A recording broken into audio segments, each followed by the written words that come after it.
Baturalp Turizm Şirketler Grubu Hamdi Sarıca kültür kervanını sunar. Dedik ya, Kültür Kervanı özel programındayız. Biraz kültür taşıyalım dedik. Özellikle şunu da belirtmek istiyorum. Alevi kültüründe semah ve mengenin yeri çok farklıdır. Semah bir ibadet şeklidir.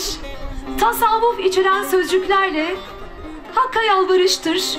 Menge ise eğlencelerde, hoş sohbet ortamlarında yine ritüel hareketleri birbirine benzer oynanan bir, diyelim artık, kültür oyunumuzdur diyelim.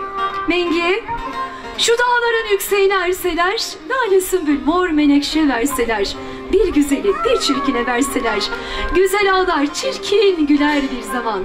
Bir menge gösterisiyle değerli arkadaşlarımız ve saz arkadaşlarımız sizlerle birlikte efendim izliyoruz.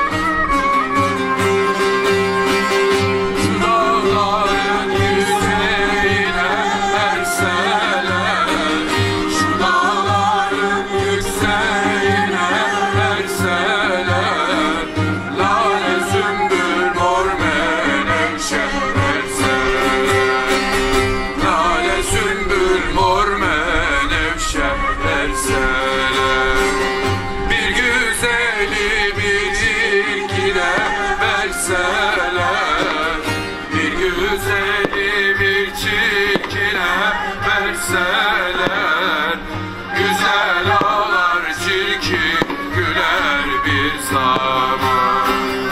Güzel ağlar çirkin güler bir zaman.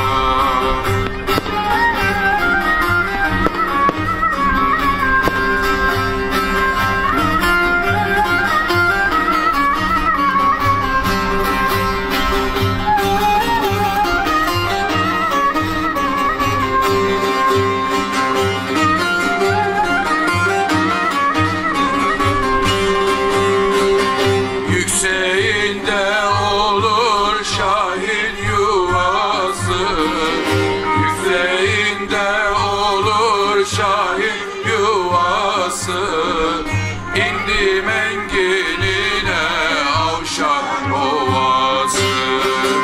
İndi mengenine Avşar Ovası. Kabul olur güzellerin duası. Kabul olur güzellerin duası.